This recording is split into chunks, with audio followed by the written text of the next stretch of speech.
Obrigado, Sr. Presidente, senhoras e senhores deputados.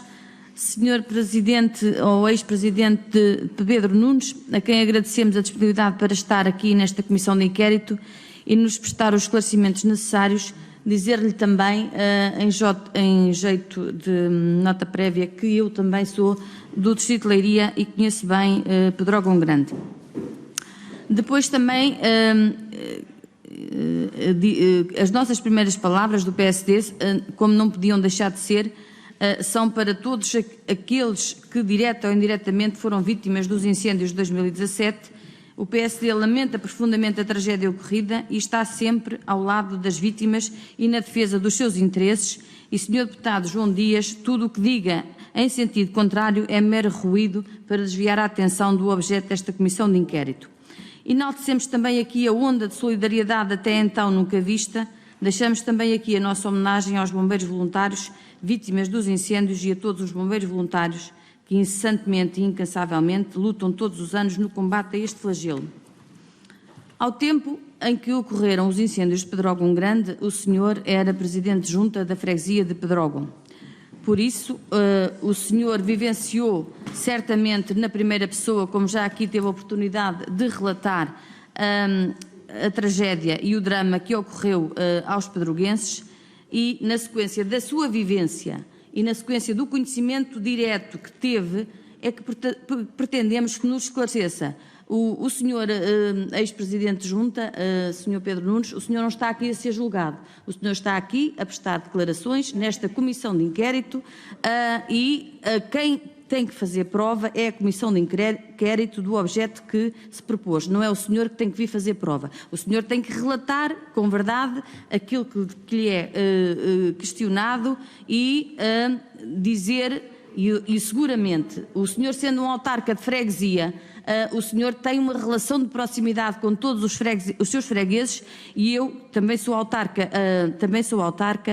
seguramente que o senhor conhece pelo nome cada um dos seus fregueses na altura, e seguramente o senhor sabe exatamente a vivência que cada um tinha e o dia-a-dia da vida de cada um dos seus fregueses, tanto mais que exerceu o seu cargo como autarca durante os anos que aqui já referenciou. E é nessa qualidade e é com essa vivência e com esse conhecimento que o PSD o vai questionar, correndo o risco, obviamente, de repetir algumas das questões que já aqui foram feitas, mas mesmo assim o PSD não deixa de fazer as questões que entende serem necessárias para esclarecer a verdade.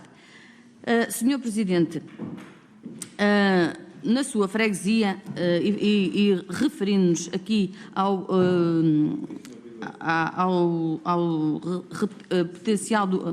reposição do potencial produtivo, na sua freguesia tem conhecimento de quantos agricultores ou produtores agrícolas foram apoiados pelo Fundo Revita, tendo em atenção que estes apenas contemplava o regime simplificado, cujo reembolso seria de 1.053 a 5.000 euros.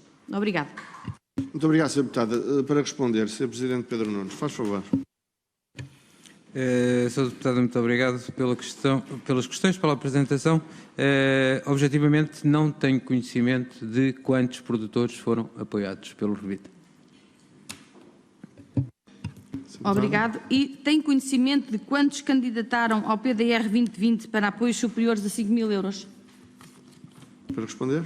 Sra. Deputada, tal como disse, portanto, não havia conversação com o Revita, não havia conversação com o município, não tenho conhecimento de quantos candidataram. Sra. Deputada. De acordo com a sua experiência ou com a sua vivência, considera que foi justo a opção de pagar ou indemnizar os agricultores cujo valor da indemnização seria até os 5.000 euros através do Fundo Revita, ou se deveria ter sido o Ministério da Agricultura a fazer essa reparação desses danos? Sr. Presidente, faz favor. Como já tive a oportunidade de dizer, quanto menos dinheiro circulasse, melhor. Deveria ter sido entregue, essencialmente em material e espécie, todos os valores. Senhora Deputada. Pergunto-lhe, Sr. Presidente, se tem ideia do valor que o Fundo Revita disponibilizou para o apoio e o restabelecimento do potencial produtivo na sua freguesia? Para responder. Senhora Deputada, não tenho conhecimento objetivo do valor empregue pelo Fundo Revita na freguesia de Pedrógão Grande na reposição do potencial produtivo. Mas do que conhece, dos agricultores que conhece, todos foram indenizados ou alguns ficaram por indenizar? Para responder. Senhora Deputada, como já tinha dito, havia pessoas que tinham necessidade de uma indenização maior no sentido de, contudo, face ao processo burocrático que se viam obrigadas e à não capacidade financeira de alavancarem esses novos projetos, houve pessoas que abandonaram, deixaram de... Desculpe, não percebi. Abandonaram a agricultura, foi? Não percebi. Abandonaram os projetos que tinham. Portanto, estamos a falar de pessoas que tinham que se candidatar a projetos de 15, 20 mil euros, que não tinham capacidades técnicas nem intelectuais para os fazer e que acabaram por se resignar aos 5 mil, que acabaram por não reconstruir aquilo que realmente perderam. Então posso concluir que ficaram prejudicados. Antes de concluir, deixe-me passar a palavra, senão depois perdemos aqui a certa altura a disposição. Faz favor, continue.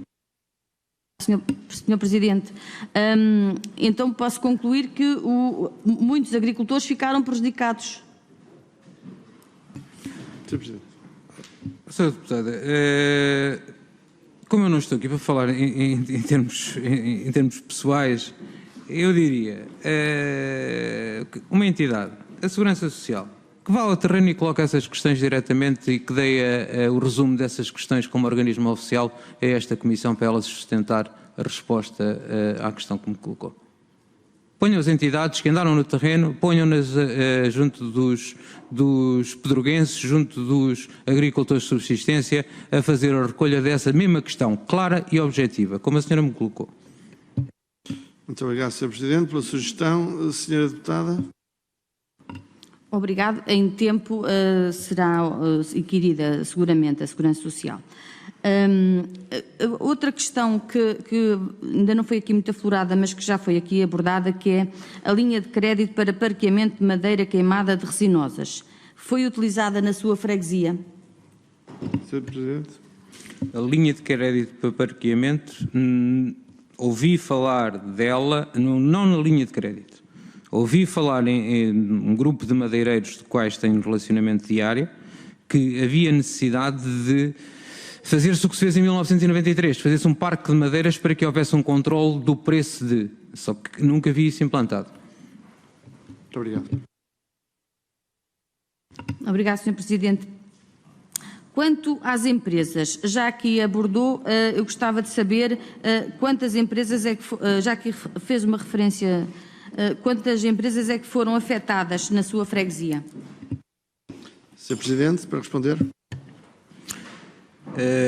Empresas na minha freguesia, portanto houve ali uma situação de uma cerração que teve ali parcial, digamos, no parque envolvente ao mesmo. Na freguesia de Pedrógão, que eu tenha conhecimento, não houve mais nenhuma perca a nível de indústria. Muito obrigado, Sra. Deputada. Para prosseguir. E essa empresa foi totalmente indenizada, quer a nível de infraestruturas, quer a nível de outros bens? Para responder. Não lhe sei responder, terá que perguntar aos gerentes da empresa. Sra. Deputada. Mas atualmente está em elaboração? Presidente. Sim, nunca parou a elaboração. Sra. Deputada.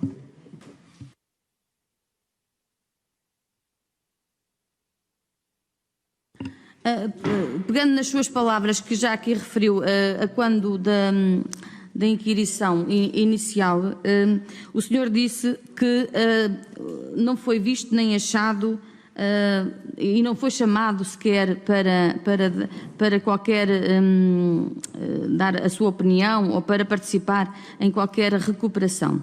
Eu pergunto-lhe, porquê é que não foi visto nem achado? Sr. Presidente, para responder. Sra. Deputada, porque quem tutelava esse organismo entendeu e falo então em nome da Junta de Freguesia de Pedrógão Grande, irão ter a oportunidade certamente de estar com os presidentes da Junta de Vila Facá e a Graça, e Castanheira de Pera também deveria estar, e Figueiró dos Vinhos e Barradas, mas não sei quem é que virá ou não. Agora é assim, nunca fui ouvido, nunca fui chamado, sempre que me foi solicitada a opinião e ajuda, estive presente, e tanto que abri, e repito, abri quando começámos esta sessão com um descrever do que se passou com, na altura, Presidente da CCDR, professora Ana Brunhosa, que durante dias trabalhámos em conjunto, dias pós-incêndio, e depois fomos completamente afastados.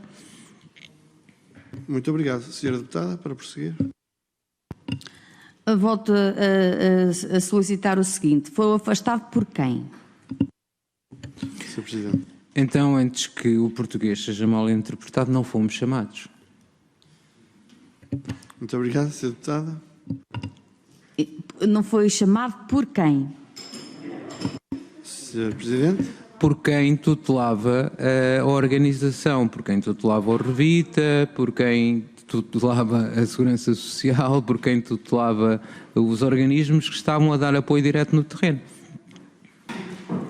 No âmbito da Lei 108/2017, foram estabelecidas medidas de apoio às vítimas dos incêndios florestais de 2017, designadamente apoios no âmbito da saúde, no psicológico e social, e também apoios para a reconstrução e recuperação de habitações. Sr. Presidente, na freguesia da qual era Presidente, quantos agregados familiares foram vítimas dos incêndios? Para responder, Sr. Presidente, por favor. Sr. Deputada, com todo o respeito com a sua questão, mas para não errar, não estou devidamente preparado para poder responder objetivamente a essa questão. Muito obrigado. Faz favor, Sr. Deputada. Eu volto a repetir e nós ficamos satisfeitos se o senhor nos disser aproximadamente qual o número. Sr. Presidente, aproximadamente. Já estamos a falar então numa linguagem diferente. Quando há um pouco me pediam para ser objetivo e falar com suporte documental, posso lhe dizer mais de 30 famílias, entre 30 a 40 famílias diretamente atingidas pelo incêndio de 2018. Muito obrigado. Muito obrigado. Sra. Deputada, para prosseguir. Muito obrigado. Peço desculpa, não esperar. Sr. Presidente, o senhor está a ser inquirido e no âmbito dessa inquirição o senhor responde de acordo com a sua vivência, não é de acordo com documentos ou documentalmente. Isso, a Comissão de Inquérito solicita os documentos que tiver que solicitar. E então, na sequência da sua resposta, estas famílias tiveram os apoios necessários designadamente no âmbito da saúde, social ou psicológico? Sr. Presidente, faz favor. Então, na minha opinião, no imediato, sim. De uma forma que eu também já relatei. Não entendo como é que há um tratamento psiquiátrico que de 8 em 8 dias os técnicos, os médicos neste caso, vinham de Coimbra, estavam a trocar entre si. Eu pergunto no apoio psicológico se isso é serviço que se faça. Eu acho que não. Isto é a minha opinião pessoal. Portanto, um médico psiquiatra que está com um determinado doente deve seguir o doente do princípio ao fim, ou o máximo de tempo possível. E o que acontecia era de 8 em 8 dias, isto do conhecimento público e não do conhecimento oficial, do conhecimento público era que os técnicos mudavam com frequência. Portanto, os psiquiatras, principalmente, mudavam com frequência. Sim, houve o cuidado, porque, inclusivamente, notei que, no princípio, havia o foco das televisões sobre Pedrógão Grande. E sobre Pedrógão Grande queria-se fazer tudo diferente, para melhor. Depois, à medida que o tempo foi passando, começaram a acontecer esses casos que acabaram por não ser devidamente expostos até no sentido dos próprios ministérios poderem dar diretrizes contrárias às que estavam a aplicar no terreno. Estamos a falar na situação da saúde, essa foi uma situação que se viveu. Sr. Deputada, para terminar. Obrigado, Sr. Presidente. Para terminar e a jeito de conclusão, podemos concluir que no âmbito do apoio psicológico alguma coisa falhou, é isso? Sr. Presidente. Sim, poderia ter sido um apoio diferente e deveria continuar a ser, porque não passou.